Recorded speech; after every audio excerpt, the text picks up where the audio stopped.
This week on Times Drive, Fiat's finally heard our prayers and boost the power on the Linea T-Jet. Now it's almost a perfect mid-size sedan. This car does not feel like a fully loaded freight train anymore. All that added torque means that when you ask for power, the Linea says, okay, how much? We travel to the Thailand International Auto Expo for the unveiling of the Brio, the new Honda small car heading to India. We drive the premium SUV Desert Dash 2010 across the sandy hills of Rajasthan.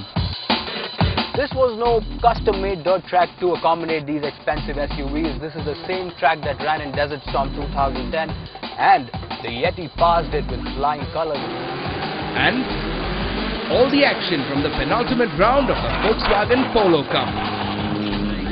This is Times Drive and I'm Joel Pereira. Now it's been over a year since the Linea was launched in India, and when we drove it the last time, we absolutely loved it. We loved everything about it. We loved the way it looked. We loved the interiors. We loved the way it handled. But this car had one large flaw in our book, and it was quite a biggie. The problem with the Linea was that it had a slow, sluggish, underpowered engine. In fact, the last time we drove this car, we even made fun of it. There's so much room in here for a much larger engine, so why the smaller engine then?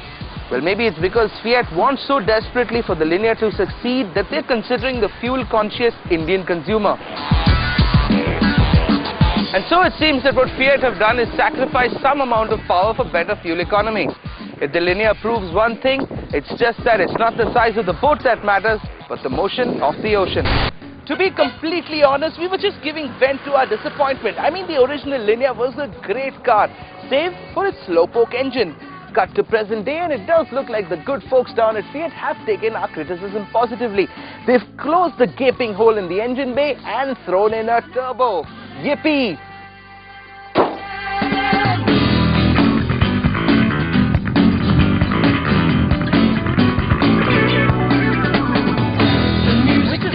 Driving the Linea up here as our lead feature. Now normally we slot the variants and upgrades down in segment 2 and I'd get one of my minions to do it. But here with the T-Jet, it's almost like driving a brand new car. So we're giving the Linea a second chance. For Fiat, the solution was super elegant. They could have thrown in a bigger engine, but that would mean manufacturing complications and it would probably wreck the mileage too. So in comes the turbo and with it a jump start in power. So now the Linea has gone from an anemic 89 bhp to a much healthier 113. The torque's also been boosted. The slowpoke non-turbo Linea put out a measly 115 Newton meters. But the new Linea, pulling power here has gone all the way up to 210. This pleases us greatly.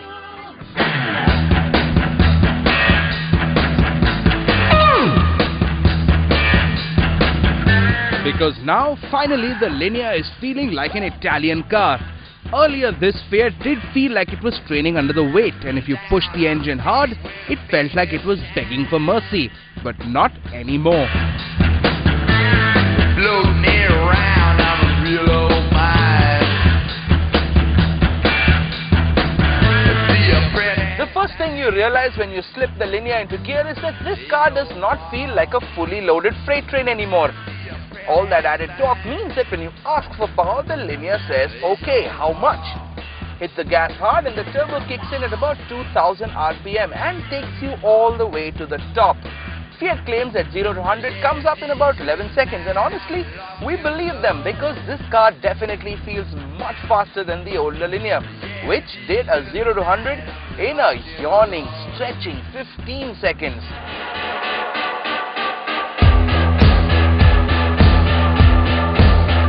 Gear ratios haven't changed significantly and you will have fun working through the cogs. However, and this is a big however, as any diesel driver will tell you, driving with a turbo means that you need to change your gear patterns as you drive, especially in the city, as the turbo spools up only when the engine crosses the 2000 RPM notch on the tach. If you find yourself in the wrong gear and need to accelerate suddenly, everything goes pear-shaped as the engine completely loses boost. Where the original Linear scored big was the ride and handling, and the A grade continues with the TJet 2. Actually, strike that. The TJet feels better than the older Linear. This is a car that you can have some fun in, swing it around the odd corner of 3 and you won't wet your pants.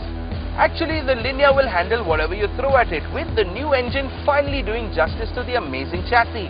Because alongside the fresh motor, what Fiat's also thrown into the TJet mix are larger 16-inch wheels, wider 205 tires and rear disc brakes as standard. Ground clearance has also been pushed up to 170mm. And yet, even though the suspension might be taut enough to handle a series of hairpin bends without making you wet yourself, the ride is as plush as ever. Drive over anything short of a massive hole in the ground and you won't feel it as much. You will hear it though, but it's not a bad sound. I guess it's just the car asking you to cool it on a bad road. Now what hasn't changed at all though is the way this car looks on the outside. The interiors have been tweaked a tad bit. Now since the TJet is a premium model, what you're getting are leather seats. Nice! But when Fiat says fully loaded, they mean fully loaded.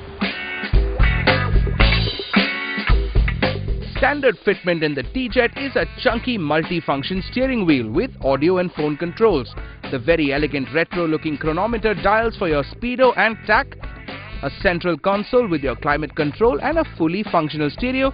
One place the Linear does not do as well is space, especially for the rear passengers.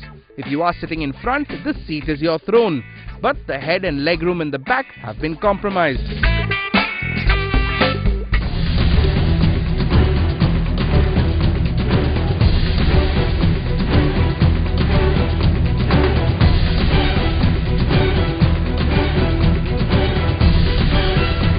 And one of the factors the guy in the back seat is thinking about is mileage. And though the TJet might have a turbo and a resulting boost in power, mileage has not really been compromised. You're getting a decent combined reading of about 14 kilometers per litre.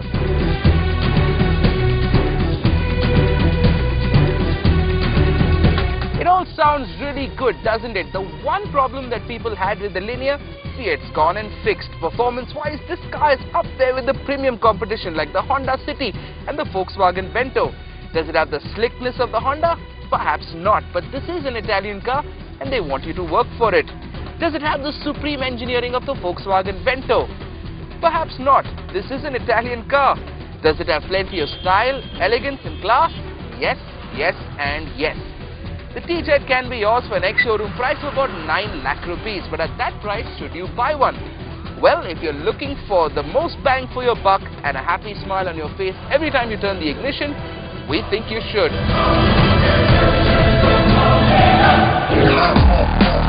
Toyota launched the much-awaited entry-level Etios sedan in Bangalore this week, a car that Toyota's claiming is the most spacious in its class. With its balanced design, the Etios is powered by a 1.5-litre 90 bhp engine. This is Toyota's first entry into the mass market, and the Etios sedan will be competing directly with the Dzire, the Indigo Manza and the ailing Mahindra Logan. Also coming soon will be the hatch version of the Etios, which Toyota is calling the Lever. However, if you want one, you're going to have to wait till April next year. Toyota believes that to bump sales volumes, they have to have a cost-effective entry-level product, and for Toyota, this is it. So Toyotas are not just about big burly Land Cruisers and the eco-friendly Prius alone. I mean, now they're concentrating a lot on developing markets like Brazil, India and China, and also catering to the cost-conscious Indian consumer. And a very good example of that is the recently launched Toyota Etios. I mean, the prices start from 4.96, go all the way up to 6.86 lakh rupees, which makes the pricing very aggressive. The car is fairly desirable and very affordable too. Moving from the Etios launch in Bangalore, we went over to the Thailand International Motor Expo for the unveiling of the Honda Brio. Now, you don't normally find us at auto expos and exhibitions, But when Honda called up and asked us to come over to the Thailand International Motor Show for the unveiling of the new Honda small car, we just couldn't say no. Now the small car is behind me. It's still under wraps. It's going to be unveiled a little later in the day. But for now, let's walk around and see what else is up. Looking around the expo got us a preview of some of the new cars coming to India in the next year, like the new Swift. Visually it does not look really new except for the interiors and the longer wheelbase. Also on display was the new Pajero, Mitsubishi's current SUV workhorse that looks like it's going to retire soon to be replaced by the smart off-roader. But finally it was time for what we were waiting for, the unveiling of the Brio prototype, Honda's first foray into the action-packed small car segment in India. This is a fun-looking car and we expect the power plant to come directly from the 1.2-litre Jazz. Being developed as a commuter vehicle which is easy to use even in urban areas, the Honda Brio prototype adopts a compact body and from a cursory look at the interiors seems spacious enough. We have taken that concept of man maximum machine minimum to the limit, because even though it looks pretty sporty and looks compact, but it's got class-leading interior space. So it's designed for 5 people. So for a small car, 5 people would be able to sit quite comfortably. Then it has all the Honda values which people associate. So whether it's fun to drive, good fuel efficiency, very high quality durability, good ergonomics, it's all there in this package. It does seem like a super offering from Honda, but if you're running for the door, checkbook in hand, hold your horses. The Brio we saw in Thailand is still just a production prototype, and the car is expected to be launched in India only in the second half of 2011. Coming up after the break, all the action from the VW Polo Cup in Chennai. And we're hitting the deserts of Rajasthan in the 2010 Desert Dash.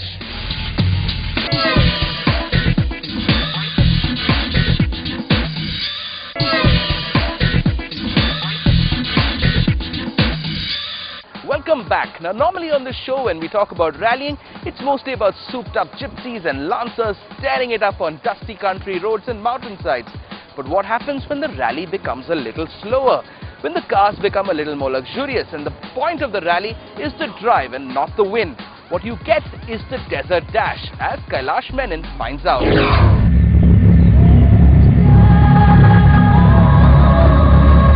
This is the dictionary definition of an SUV. But now, things have changed quite a bit. These days, SUVs stand for size, status, and they yell out to the world as to how fat your wallet is. But thankfully, the folks at Cougar Motorsports are breaking that mold.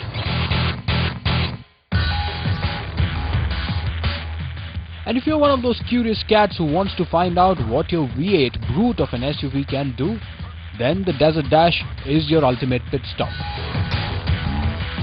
It's no-holds-barred dune bashing in a TSD rally format through Rajasthan on luxury SUVs. So you've seen the lineup and it is no doubt pretty menacing. I mean, you have the Range Rover, you have the Fortuners, the Pajeros, and honestly if you ask me, we're a bit of an oddball entry because we're going to do the same in a Skoda Yeti. And by the way, the Skoda Yeti is a little longer than your premium hatchback, and if you compare the engines, it's not even half the size of these brutes participating. But hopefully by the end of this rally, we might be able to prove it that might is not always right.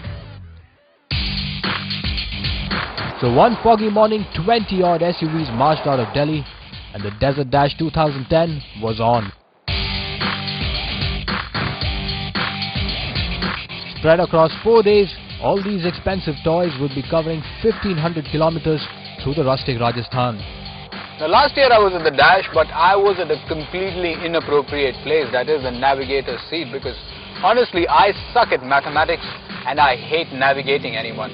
This time around, fortunately, I am where I belong, that is behind the wheel, and my show producer Anuj will tell you more about navigation and how it works and how you require a lot of patience, calculations and number crunching. Why don't you tell them what TSD is? Well, elementary, my dear Watson. How TSD rally works, all you need is one little simple formula you learned in your primary school. Distance travelled is equal to average speed multiplied by the time taken. What exactly you're supposed to do in this rally is you're given a speed block. From point A to point B, you're supposed to cover that much distance, could be anything, X, Y, Z, with an average speed given to you. Now you have your total distance to be traveled, and you have the average speed at which you need to go. All you need to do is put those numbers together in that formula, and you get the time required to make it to the end of the block. By the end of day one, professional duo of Anil and Ashwin had secured the top spot with a massive lead. And well, the unprofessional lot like us was still figuring out the TSD format. Next speed block is 10 kilometers to be covered at an average speed of 10 kilometers an hour. That means we need to finish this 10 kilometers in 1 full hour. Damn, that's fast, man. I don't know whether the car will keep up with it. I really don't know, man. But then, the slow tarmac stages would lead us into some mad off-roading stand stages. Competitors attacked the dunes with great enthusiasm and discovered the go-anywhere aspect of their expensive toys. Yeti's crossover tag and all-wheel drive system were making me a bit jittery, but once the sand stage got over, I was a happy man.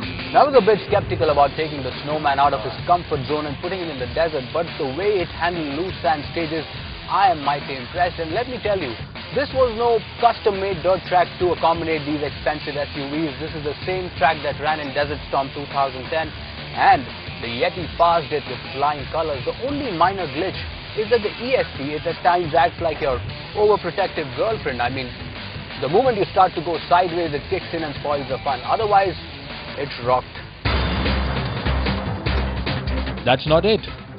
The Yeti is absolutely at home on the expressway too. Now, the ride is definitely not as supple as, let's say, a CR-V. This thing has got harder, firmer suspensions, which means it handles much better. I mean, the way it kisses corners, it's unbelievable. I mean, I dare you, in fact I double dare you, there is a contestant right in front of me, is driving a Q7. If he attacks the corner at half the speeds that I'm doing, he'll be rolling on his roof. Bottom line, the Yeti handles brilliantly. So it's borrowed the same 2-litre 140 bhp engine from the Skoda Laura, does about 320 Newton meters of torque, most of which is accessible to you at 1750 RPM. The only sad part is the engine is a bit gruff and unrefined at city speeds, but as you stab the throttle, it loosens up and smoothens out. And it's on the dash that we figured out more than driving and navigation skills, a TSD rally is all about patience. So to stay awake in those sluggish speed blocks, we decided to indulge in some real nonsensical conversations. Tell me your favorite detective show. On what? Was it in... Any show where you've seen Doordarshan, that's all we saw when we were kids. Dude, Raja Rancho was hot. Raja Rancho. You got a dumb daft of a detective whose cases are solved by a bloody monkey. It can't get any better than that, man. Yeah, man. You remember the jingle? Raja Rancho. Wow, man, that was good fun. Raja and Rancho, we fondly remember you. Yeah, baby. Keep rocking wherever you are. So 4 days of darting across Rajasthan, the rally came to a close, and the duo of Anil and Ashwin took home the first position, followed by Saurabh Jain and Irfan Saif. As for underdogs like us, well, we managed to finish 5th, which by the way is not too bad for the first time. Bottom line, if you have a luxury SUV that's just been driving you to work and filling in for your wife's shopping trips, you definitely need to head over to Cougar Motorsports to explore the untapped go-anywhere capability of your Brute. We're moving now from the time, speed, distance format in Rajasthan to plain old speed. We were in Chennai last week for the penultimate round of the VW Polo Cup, and here's that report.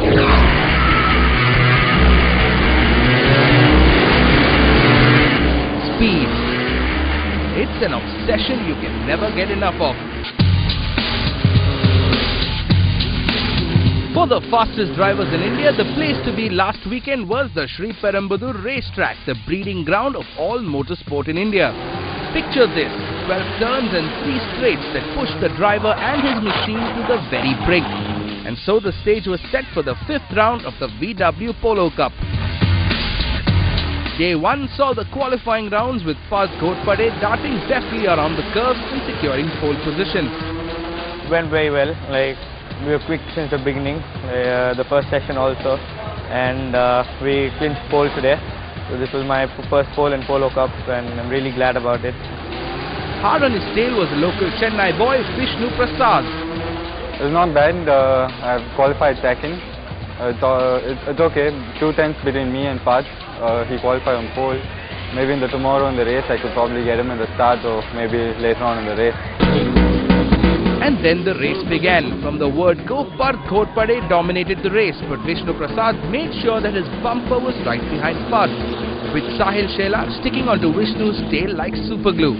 And then, in the 11th lap, Sahil went for the kill.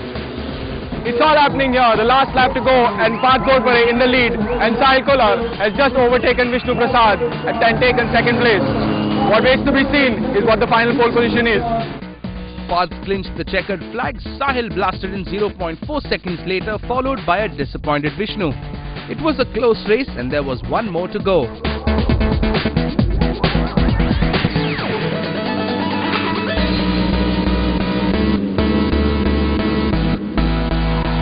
The second race was a reverse grid, which essentially means that the winner of the first race starts at the end and the one in the last position is at the pole. Local star Vishnu Prasad battled his way to the front and held on to that position till the end. Second was much better with the reverse grid. Started 6th. Had a much difficult task ahead. Did well in the start. Made up 4 places, which is a lot. So, and the rest 2 I got off in the next 3 laps. So it was pretty good. The second race, huge damage. So it's okay. I'm looking for the next round. Parth Ghotpade came in second and gave him a tough chase. I'm very glad but disappointed as well, and the first race went really well, but the second race I could have won, but there was slight collision between me and Vishnu. I started 8th and I was leading on the 3rd lap, and there was some slight collision and it got some damage to the car, so I couldn't push much and the handling was off, so I managed to keep myself in second. Anyways, I managed to get more points.